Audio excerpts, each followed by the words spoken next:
Há uns 20 anos atrás, eu estava numa viagem com uma pessoa no interior do Brasil e nós precisávamos ir de uma cidade para outra.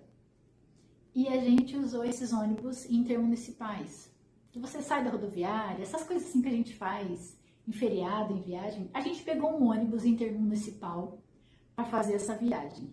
E pelo que eu me lembro, como faz muitos anos, a viagem não tinha mais que 50 minutos, 1 hora no máximo.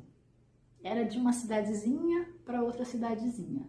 E eu acho que, se eu não estou muito enganada, isso foi no carnaval, em um carnaval.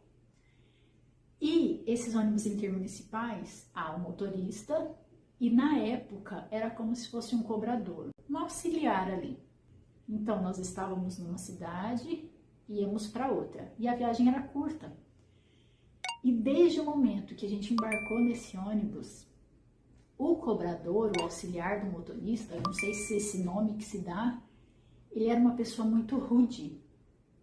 Eu vou dizer que ele era mal educado mesmo, ele era grosseiro, ele era de uma soberba tão grande. E ele era fisicamente um homem grande, branco, a aparência dele impunha muito medo. E eu não sei porquê, de todos os passageiros que ele tratou mal, nós fomos os escolhidos para sermos mais maltratados.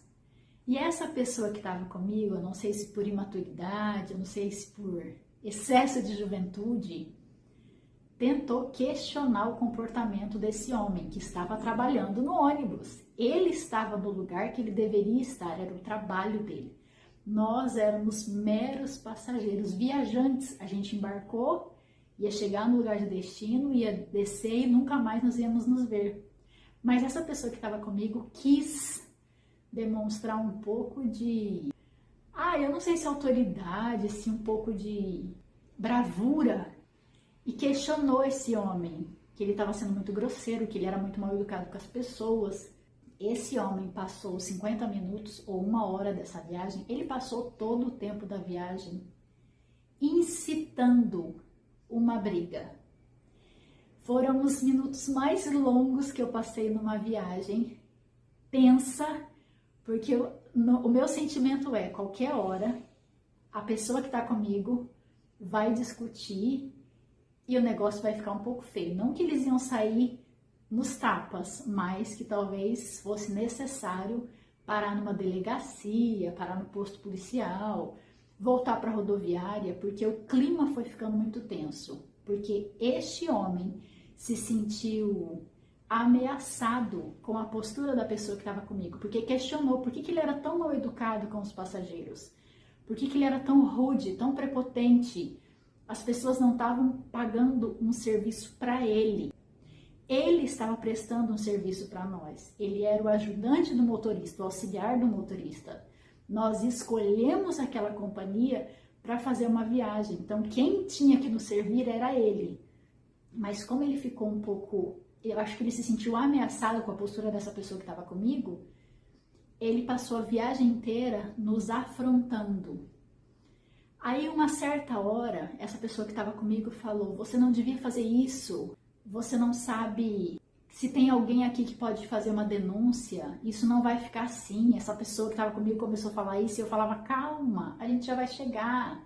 Quem é essa pessoa para mim? E eu sempre tenho muito isso em mente. Que diferença essa pessoa vai fazer na minha vida? Se ela não vai fazer diferença nenhuma, e eu falei isso no vídeo passado, ouve e não deixa criar raiz, não deixa entrar. É só mais uma fala nesse mundo cheio de falas. E eu tentando acalmar essa pessoa. E nós estávamos muito próximos. Era um ônibus que não tinha essa separação, não tinham 2 andares. Era um ônibus simples com poltronas, mas não tinha aquela separação que nós temos entre motorista e passageiro. Então era tudo muito aberto. E de lá onde ele estava, nós estávamos nas primeiras poltronas, ele passou a viagem toda nos afrontando e dirigindo palavras para provocar mesmo. Quem você pensa que é? Quem você acha que é para estar aqui? Se você tivesse tanta grana, você não estava viajando de ônibus. Foi uma experiência muito desagradável. E depois desse fato, lendo, estudando sobre pessoas e sobre comportamento, eu reparei que o comportamento daquele homem é algo muito recorrente. Talvez você já tenha passado por uma situação como essa, de alguém te afrontar, de alguém suscitar os seus sentimentos mais primórdios de raiva, de ira, para ver até onde você vai.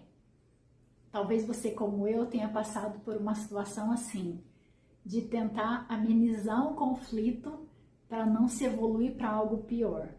E talvez você já tenha ouvido essa frase durante a sua vida. Quem você pensa que é?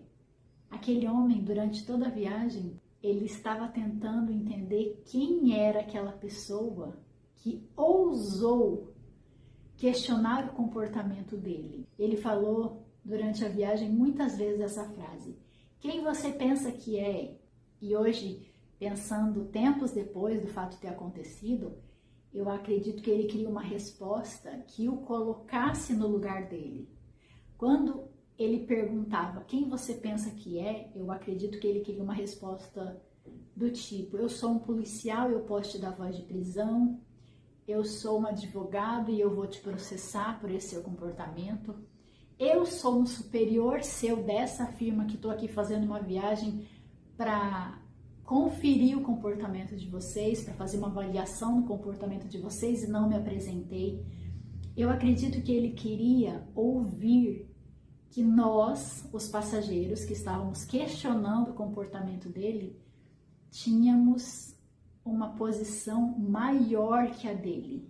E aí eu concluo que, se nós tivéssemos nos apresentado com uma posição superior a dele, ele teria talvez se calado. E lendo sobre esse assunto, sobre comportamento, estudando sobre isso ultimamente, eu revisitei a minha memória e me lembrei de quantas vezes eu já ouvi essa frase, não diretamente para mim, mas no meio em que eu estava. Você deve ter ouvido isso em novelas, em filmes, talvez você nunca tenha presenciado isso, mas você já ouviu essa frase. Quem você pensa que é?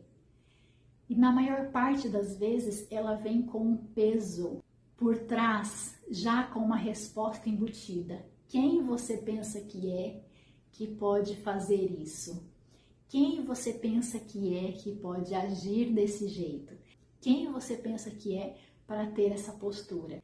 Sempre depois desta frase, ou embutida nessa frase, de forma muito sutil, às vezes bem velada, vem um discurso.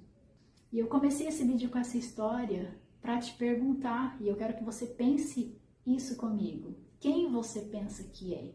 E eu não quero que você pense nessa frase com esses significados que eu já te adiantei. Eu quero que você reflita sobre quem você é, no sentido de quem você quer ser, quem é a pessoa que você está se tornando ou já se tornou. Em Provérbios tem um versículo muito conhecido que diz o seguinte: assim como pensa a sua alma, assim você é. Nós fomos criados, eu pelo menos, eu sempre trago a minha realidade, porque nós temos realidades diferentes. Eu fui criada numa realidade com pouco recurso financeiro, e talvez você tenha sido criado como eu, ou talvez você já nasceu em um berço onde o problema não era dinheiro, mas te faltou carinho, te faltou atenção, você era suprido de tantos bens materiais, mas te faltou afeto. Então nós temos realidades diferentes. E muito daquilo que nós vivemos na nossa infância, a gente enraiza. E por mais que a gente tente e faça terapia e faça tratamento, a gente deveria melhorar, mas às vezes a gente não melhora, porque nós temos uma opinião formada sobre quem nós somos. Então eu só vou mudar essa minha opinião, eu só vou mudar essa faceta que eu apresento quando eu mudo a minha mente. Não há como eu demonstrar ser alguma coisa se primeiramente eu não acredito que eu sou aquilo. Quando a Bíblia fala, assim como a sua alma pensa, assim você é, a Bíblia quando fala em alma se refere a coração. E a Bíblia tem um versículo também que diz: sobre tudo que você guarda, guarde o coração, porque é dele que saem as fontes da vida. Os nossos desejos, os nossos sonhos, os nossos pensamentos fluem a partir da nossa alma. E você já deve ter ouvido isso: os nossos pensamentos se tornam ações. E eu te pergunto mais uma vez, quem você pensa que é? Às vezes você não se deu conta ainda, até esse vídeo, mas o comportamento que você está tendo hoje, no exato momento que você está assistindo esse vídeo, você construiu durante uma vida inteira. Talvez as frases que você tem dito, os pensamentos que você tem dito hoje, o que você disse ontem, você construiu durante uma vida inteira. Vou te dar um exemplo para tornar esse assunto ainda mais claro. Talvez você não tenha aprendido a andar de bicicleta. E aí quando alguém te pergunta: você sabe andar de bicicleta? O que você responde? Não, eu não sei andar de bicicleta. A sua resposta é simples e direta, porque na sua cabeça é isso que você é. Eu sou a pessoa que não sabe andar de bicicleta.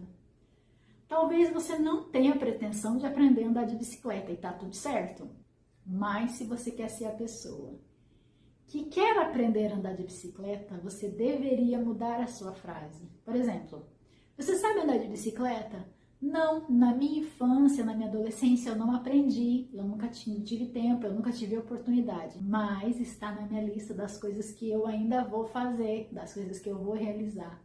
Ou você pode ser ainda mais simples. Não, eu ainda não sei andar de bicicleta. Você consegue ver a diferença da pessoa que assume a postura? Não, eu não sei andar de bicicleta e ponto final e encerrou por aqui. Da pessoa que, não, eu ainda não sei. E você deixa margem para eu ainda não sei, mas eu quero aprender. Até os meus 60 anos eu vou aprender, até os meus 80 anos, ou até os meus 30 anos, eu não sei que idade que você tem. Você consegue entender que são passos simples e você começa a mudar a forma como você se vê? As pessoas, todas as pessoas, todos os seres que estão à nossa volta, veem aquilo que eu quero mostrar. Faz total diferença eu saber quem eu quero ser. Porque quando eu sei quem eu quero ser, as pessoas à minha volta começam a ter essa leitura. E quando eu entro sempre nesse assunto com as pessoas que estão perto de mim, as pessoas sempre têm a ideia que, então eu vou ter que fingir que eu sou uma outra pessoa. Não, você não vai fingir que você é uma outra pessoa. E se você tiver que fingir que é uma outra pessoa, pelo menos para assumir essa nova identidade, que assim seja.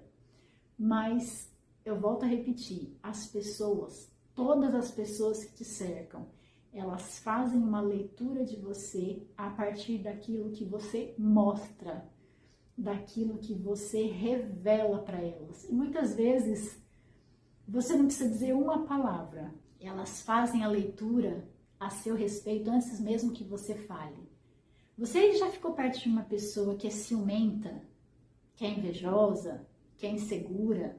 A pessoa não precisa te dizer uma palavra, mas é como se ela emanasse uma energia, e eu não quero que você entenda energia com um significado pejorativo, que ela não precisa abrir a boca, mas você sente isso. Quando ela chega, você fala: chegou uma pessoa que tem uma sensação ruim, que eu não gosto de ficar perto. Você já passou por isso? É exatamente a nossa identidade. Eu não sei quais são os passos que você precisa dar para se tornar aquela pessoa que você gostaria. Mas eu falo isso em todo vídeo. Se você está aqui assistindo, é porque talvez seja esse seu momento. Talvez você não tenha ainda se tornado aquela pessoa que você sonha, porque você nunca tinha tido esse momento de abertura de consciência e pensar numa forma mais profunda a seu respeito. Você, como qualquer outra pessoa no mundo, tem direito à dignidade, tem direito a viver e colher o melhor dessa terra, você tem direito de viver em paz. Mas se você não se conhece, você não tem como oferecer isso a você. E quando eu penso nesse versículo, assim como pensa a sua alma, assim você é, eu me lembro que durante toda a minha vida, eu já falei aqui, eu nasci no lar cristão, eu tinha foco em algumas coisas e eu não sabia que para chegar naquele foco, automaticamente eu ia mudando meu comportamento. Vou te dar um exemplo. Eu comecei a fazer concursos e eu tinha 18 anos. E todo concurso que eu fazia, eu dizia, eu vou passar. Então eu estudava para passar.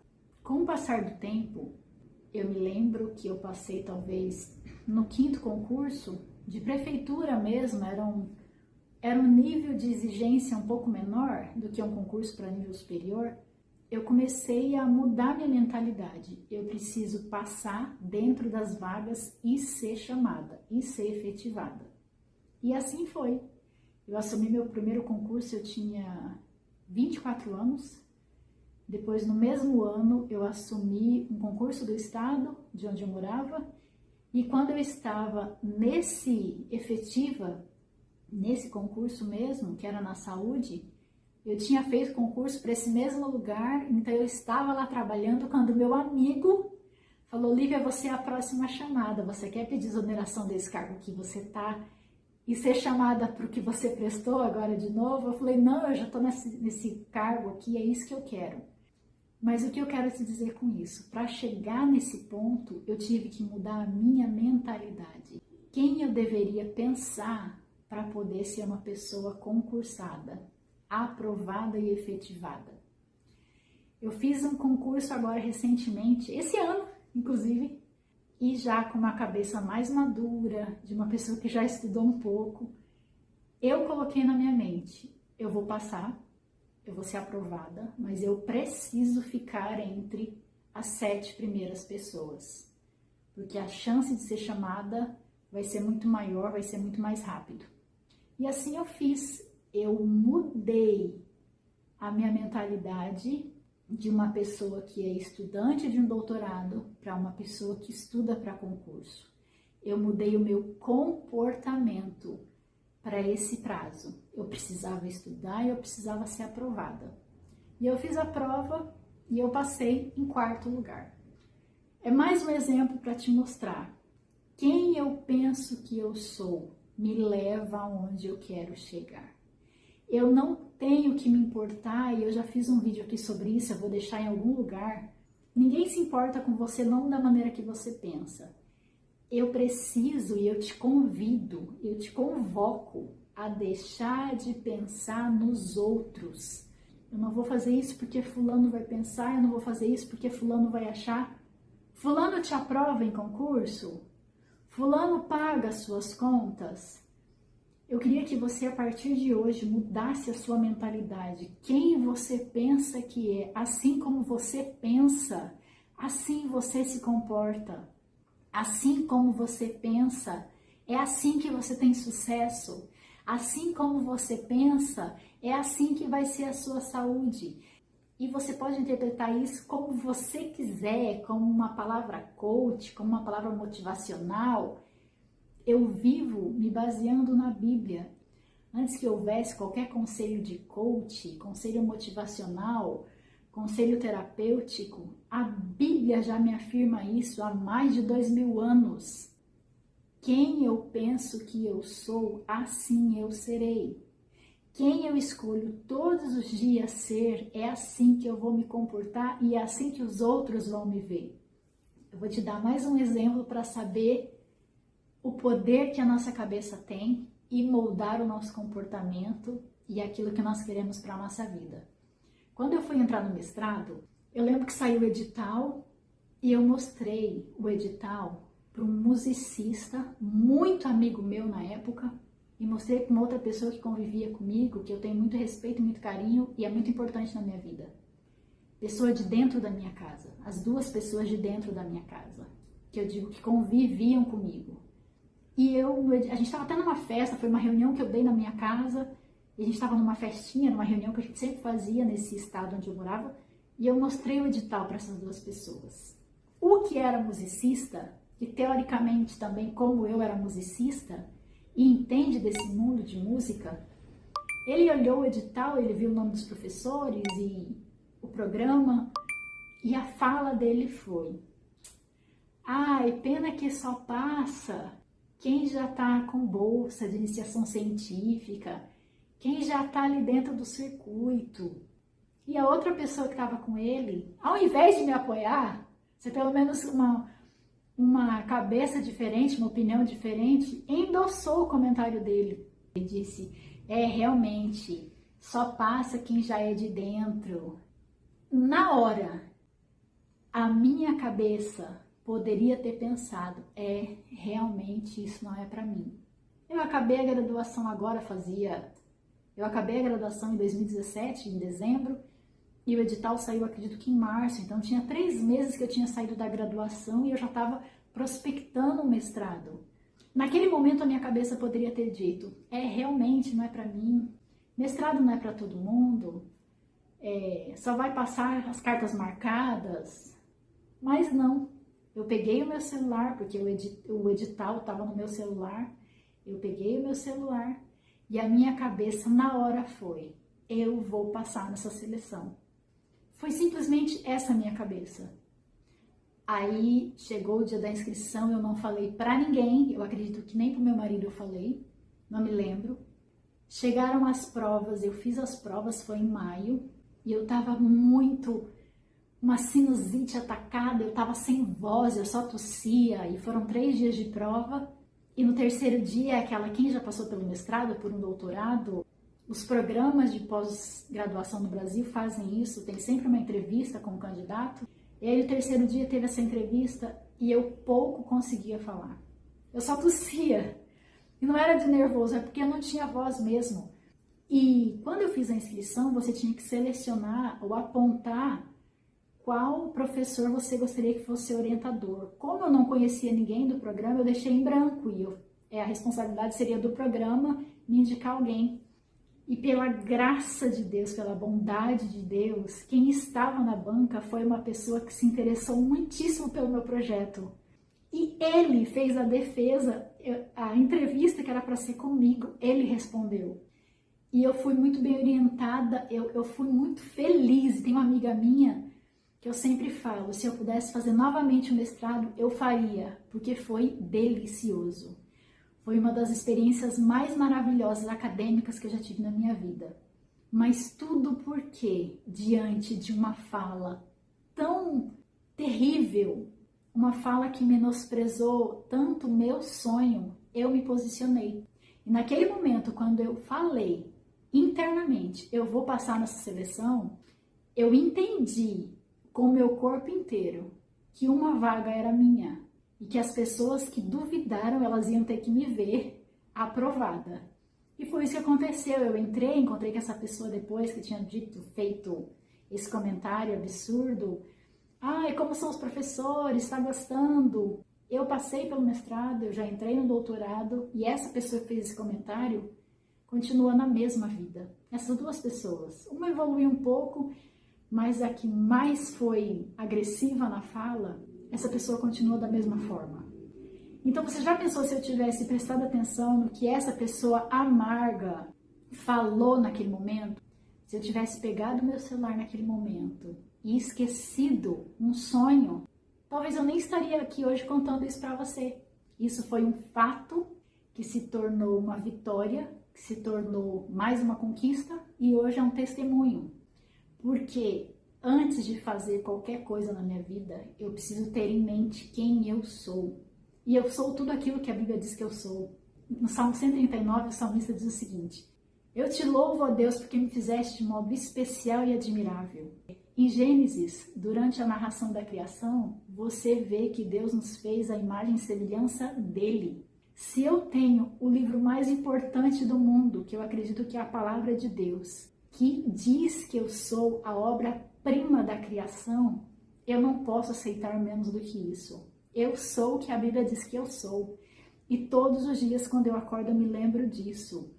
Eu sou a pessoa mais importante da minha vida. E é isso que quem está do lado de fora vai receber. Como eu sou a pessoa mais importante da minha vida, eu sou uma pessoa pacífica, eu sou uma pessoa amorosa, eu sou uma pessoa gentil. E é isso que quem está à minha volta vai receber. Não interessa o que elas têm para me oferecer. A imagem que elas vão ter de mim é aquilo que eu realmente sou. Quem eu penso que eu sou é o que as pessoas vão ver. Com esse vídeo eu queria te trazer um despertamento. Quem você pensa que você é? Às vezes você está pensando que você é tão maravilhoso e tão gentil e tão querido, mas é isso que as pessoas falam a seu respeito? Você é a pessoa que as pessoas querem ter por perto? Esse vídeo eu trouxe para te trazer não só uma reflexão, mas que você fizesse uma análise mais profunda. Quem você pensa que é? Quem você gostaria de ser? Que você, a partir de hoje, coloque na sua mente e você já visualize quem você é. Quem eu sou é uma repetição daquilo que eu faço todos os dias. Mais importante do que eu falo é aquilo que eu penso e que eu faço. Eu espero que você tome uma atitude de ser melhor para você nesse dia. Se você gostou desse vídeo, curta. Se você não é inscrito, se inscreva. Compartilhe com aquela pessoa que você vê potencial, mas que ela mesma não acredita nela. Deixe seu comentário, aquilo que você acha que vai ser relevante e vai abençoar outras pessoas, que eu vou adorar ler. Nós nos encontramos no próximo vídeo. Até lá!